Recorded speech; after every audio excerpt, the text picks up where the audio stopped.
What's up guys, it's Scoopman5000. Today we're back for another action figure review, and we're back on the WWE Elite side of things. We're looking at the Elite Legends Series 8. This is Jake the Snake Roberts, Eddie Guerrero, and the Ultimate Warrior. And a super exciting Legends series, much more so than Series 7, if I do say so myself. The boxes here is what we're used to with Elites, but done up in the Legends style, with the gold aesthetic and the awesome Legends artwork all around it. So the front of these boxes is just windows. You see everything you're gonna get. On each side you're getting some renders of the characters done in a nice painted style, and then on the back you get the read-up. So for Eddie Guerrero, it's Viva la Raza. He would lie, he would cheat, and he would seal, but there was no denying that Eddie Guerrero was one of the greatest performers to ever lace up a pair of boots.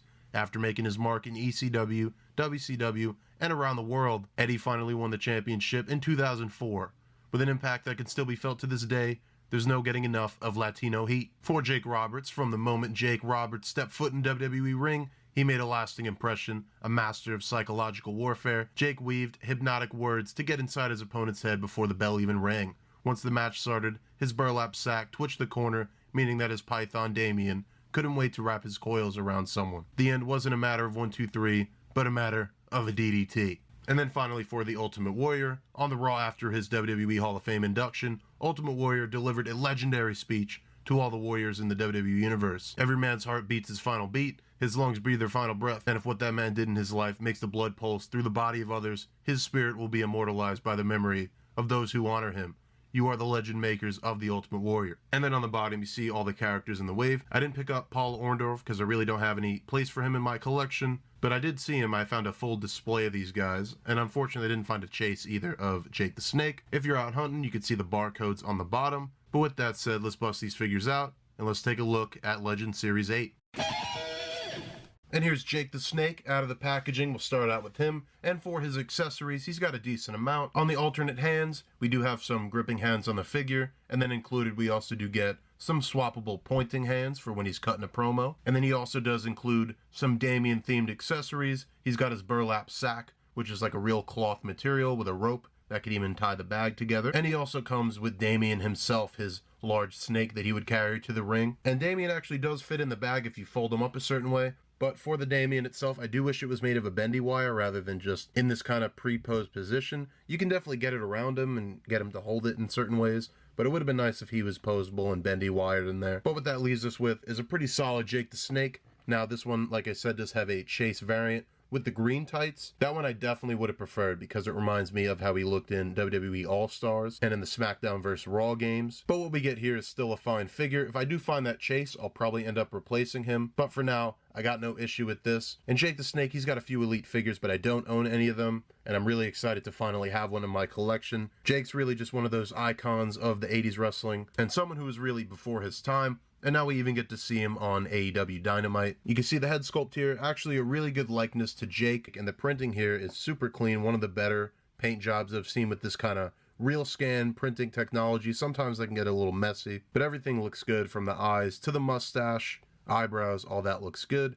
The hair sculpt here really nice as well. Classic 80s mullet. The torso is kind of what we see all the time from Mattel. Big difference here is the chest hair. Painted on, not the most realistic look, but it gets the job done. It gets across the chest hair look. The arms are simple. You get the arms with the white wrist tape painted on. And now down to his tights. This is the difference between this and the Chase figure. Like I said, that Chase is the bright green. That's going to pop a lot more on the shelf. I definitely want to pick that one up. But what we get on the standard release is kind of a maroon color with the blue snake wrapping all the way around, and this color blue paint is really nice, solid on the figure. But here it's a really awesome, vibrant blue over the dark red plastic. You get the snake head detail there. And these boots are the same old Mattel boots, but we do get a nice snake skin texture to them. And this is actually really awesome, really unique to Jake, and they did a really great job here, emulating that effect here. It's almost like a gold paint. So overall, really good on the details for Jake. For the articulation, it's what we're used to with Elites. You got kind of the double ball going on the head over here.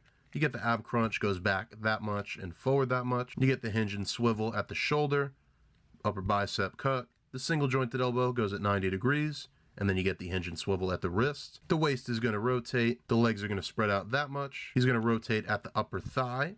He's got a double jointed knee. And then he also does have a boot cut. and then a hinge and a bit of an ankle rocker at the boot. And that's going to do it for Jake Roberts. So now we'll go ahead and do my favorite part. Let's do some comparison. And starting out, here he is with a basic Roman Reigns and Seth Rollins. And then here he is with Elite Roman Reigns and Seth Rollins. And then finally, here he is with the Legends Series 7, Bobby Heenan and Greg the Hammer Valentine. And with that, we'll go ahead and we'll move on to Eddie Guerrero. And here's Eddie out of the packaging. For accessories, he's got the least of the wave, the main one being his t-shirt here, the I'm Your Poppy soft goods t-shirt. And then for alternate hands, he's going to have some fisted hands coming in the packaging. And then on the figure already, you do get some gripping hands. But we'll go ahead and take a look at Eddie Guerrero. And this figure is pretty significant because we haven't had this version of Eddie as a Mattel figure. He's had a few, but they're always more like WCW or Attitude Era based. But this is more in the mid-2000s, a lot closer to when he passed, with the frosted tips hair and everything like that.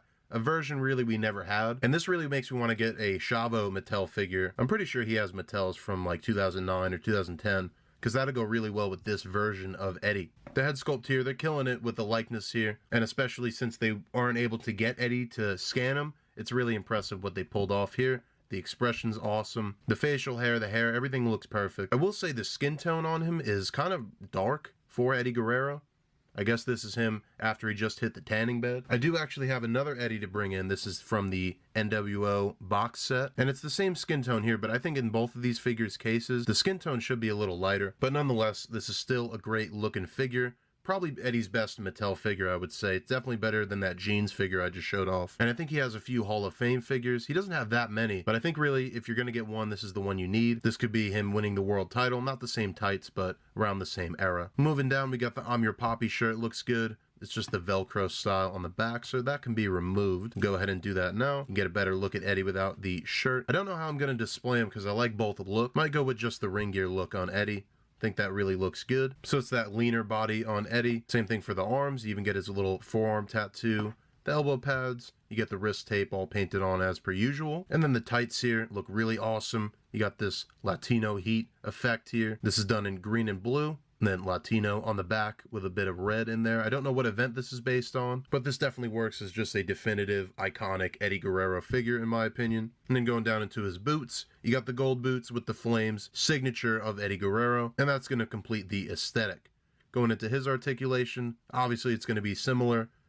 So the head's on that kind of dumbbell. The torso is going to crunch back and forth. You get the hinge and swivel at the shoulder, the upper bicep cut, the single jointed elbow, the hinge and swivel at the wrist. You get the waist rotation, the splits, you get the upper thigh cut, double jointed knee, you get the boot cut, and then you get the hinge and maybe a little bit of rocker at the boot. And that's going to do it for Eddie, so now we'll go ahead and do some comparisons with him. And as always, we'll start out with the basic Roman Reigns and Seth Rollins. And here's the Elite Roman Reigns and Seth Rollins. Here he is with Legends Series 7. And then we'll bring back Jake the Snake, and also that LWO Eddie Guerrero. And with that out of the way, we'll go ahead, move on to the final figure, and that is the Ultimate Warrior. And here's the Warrior out of the packaging. I think undisputed, he's definitely the highlight of the wave. Really such a special figure. I'm honestly surprised how long it took him to get this out, considering that this was almost 6 years ago. But because of that, he kind of gets the most love, the most attention to detail, and a lot of that comes through in his accessories. Just to get the boring out of the way, the alternate hands, he's got gripping hands, and then he also does get 2 pointing hands. He also comes with the Ultimate Warrior, like the merch mask,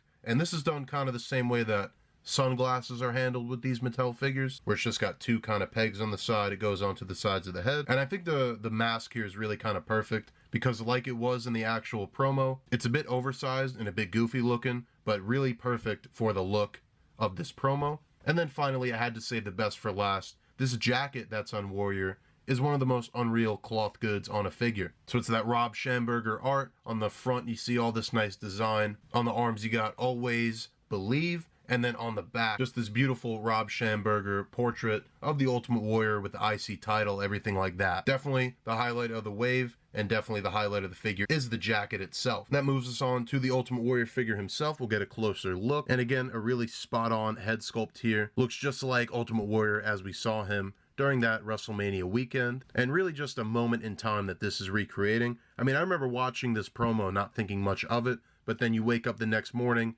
and the Ultimate Warrior died that next day. And then you go back and you look at that promo that he cut and the words that he was saying. It's like he knew It's like he was predicting it, or he knew his time was up, and he came out and gave his final message. And really for this figure and also the Eddie, it kind of depicts both of them towards the end of their lives, but this is, you know, the day before, or really the day of, you could even say. Some of the final words he ever spoke on television and in his entire life. So really just a crazy moment. And this is just a really special figure. I actually got a second one of this to keep mint on card because something about this just feels like a special figure, like I said. A really good head sculpt. The hair here, kind of like an off gray. It's like a bit yellow looking. Very realistic hair color. Not something I really see a lot on these Mattel figures. But again, the head sculpt is really good. I don't know if this is like a scan they maybe did during WrestleMania weekend that they were just holding on to, but the sculpt is really good. It looks very spot on. So if this was just sculpt work, good on Mattel. And then you can get a better look at this jacket. You can kind of appreciate all the details in motion. Really awesome. The Schamberger artwork translated onto the back here, and it's done in soft goods, which is always the way to go. You can just pose it up however you'd like. It doesn't really hinder anything. And then underneath here is a suit body that we've probably seen a million times. I don't have too many of them. I have like a Ric Flair in a suit and some other characters, but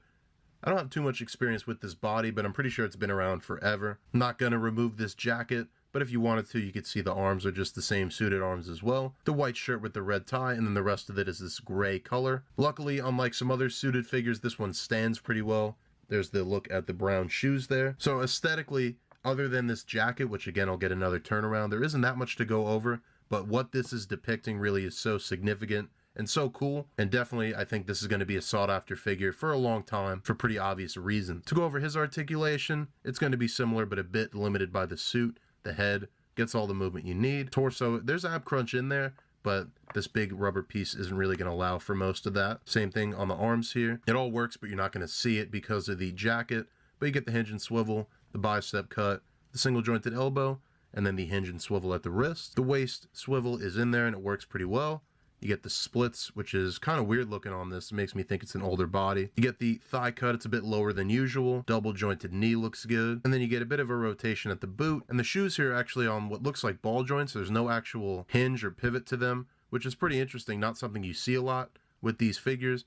But for that, it does actually allow for much more pivot than you get with the normal Mattel. Went ahead and threw the mask on them, and now we'll go ahead and do some comparisons. So here's the basic Roman Reigns and Seth Rollins. Here's the Elite Roman Reigns and Seth Rollins. Here he is with Legends Series 7, and we'll bring back Legends Series 8. And then finally, here's the Ultimate Warrior with the Ultimate Edition Ultimate Warrior. This is a Halloween Havoc inspired figure, and really the quality of this jacket is kind of just about the same as the one on this Elite figure. But this is definitely an awesome comparison to see. Let me know in the comments which one you think has a better jacket. But overall, that's going to do it for your look at Legends Series 8 and what a come up from Legends Series 7. Obviously, this set does also have Paul Orndorff, who I think is going to be the peg warmer, if any. But as for these three, I think for Eddie and for Jake, there's not too many figures of them, especially in recent years, and these are probably the two best you can pick up. And then for Ultimate Warrior, it goes without saying how significant and how surreal of a moment that Ultimate Warrior's speech was, and to get a near perfect action figure is really awesome. And like I said before, I think this is going to be one that's going to be sought after for a long time. The pre-order situation with these is kind of a mess as far as I could tell. I actually missed the pre-order even when it was out, but I was just checking BrickSeek, checking Pop Finder, all those websites. Finally, the numbers jumped, went to my Target, and I found a full display. So I picked up these three. I picked up an extra Warrior, but I am still on the hunt for a Chase Jake the Snake Roberts. But for now, I think I said I liked Series 7, despite the issues I had with it, but this completely blows Series 7 out of the water, and I can't wait to see what the future series of Legends brings us from Mattel. As always, I'm going to leave it off with some figure photography, and you can see more of that on Instagram, scoopman_5000. Until next time, we'll see you guys in the next action figure review.